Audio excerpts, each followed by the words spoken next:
Tall love. Dear Polly, can you please brew a nice cuppa before reading the following, and do sit down to make sure you're not in a position to fall? I'll wait. Now then, when you're ready, I'll carry on. Perhaps you remember my letter earlier this year, where I told you that my son has met a young woman in London. She is a foreigner and works in fashion. Well, they have just visited us last weekend. I must add, Robin had warned me in advance not to be too surprised when I saw his new passion, but he never elaborated on what exactly he meant. I did not know what to expect and just tried to stay cool, no matter whom I was about to meet, be it Snow White or Pocahontas.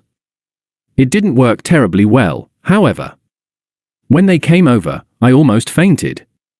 I most certainly would have, had it not been for George, who supported me both physically and, more importantly, mentally. I cannot describe here what I saw, my dearest Polly. This woman is certainly one of the most beautiful creatures I have ever seen, and, knowing me for well over half a century, you will realize that I am the last person to say this lightly. But she's gorgeous in every possible way. The only thing I could not get over, though, is that she is even taller than the former wife of Robin's. Do you remember that selfish long fish, who was only attracted to my son's bright career prospects? So, this woman, her name is Bretta, she is from Sweden, is not just taller than her, she is much taller.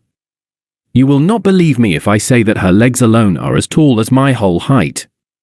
And this is not a joke, nor is it an exaggeration.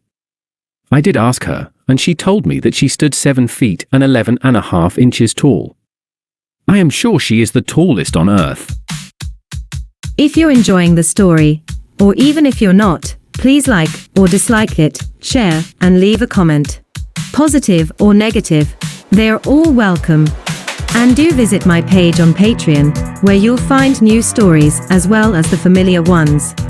Patreon.com/Alex Steak. Thank you. As you can probably guess, George fell in love with Robin's girlfriend at once. I always knew he was attracted to tall women, and you probably remember his romance with that slut waitress, who was a head taller than him, so I pretended not to notice his attempts to stand as close to this woman as he possibly could, whenever he possibly could. Of course, I didn't tell him, but he looked just ludicrous in comparison, as the top of his head did not even reach her hips. Yes, you are reading this correctly, hips. If it had happened 10 or 15 years ago, I would most certainly have become wildly jealous, but now he's a weak man 45 years older than her, and besides, she is his own son's fiancée. Therefore, I only chuckled to myself and didn't say a word aloud. And yes, Robin is apparently considering proposing to her. I had a word with him privately, and he did confess. I agreed she's stunning and very clever, I must admit. Also, she is a very considerate and open-minded person, but she is just too tall. She is simply much too tall for Robin, and I told him that it would be really difficult for him to live with this giant of a woman. She is literally twice your height, I told him. How are you going to go out with her, considering all those gazes that will unavoidably follow you? He outright called that rubbish and told me that he did not care what others think. The only thing that matters, he said, is love. Do you think, he said, that with her greater-than-life personality, Bretta must live her whole life alone just because she is tall? Do you think this is fair?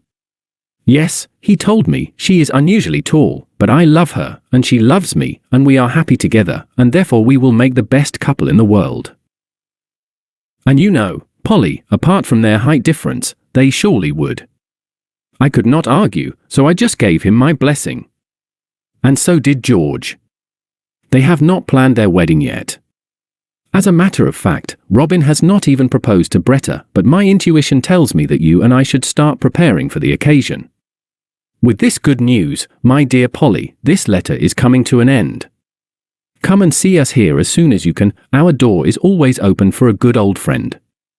Please take care of your health, and all the best to you. Yours truly, Elizabeth. The end. If you're enjoying the story, or even if you're not, please like or dislike it, share, and leave a comment. Positive or negative, They are all welcome. And do visit my page on Patreon, where you'll find new stories as well as the familiar ones. Patreon.com/Alex Steak. Thank you.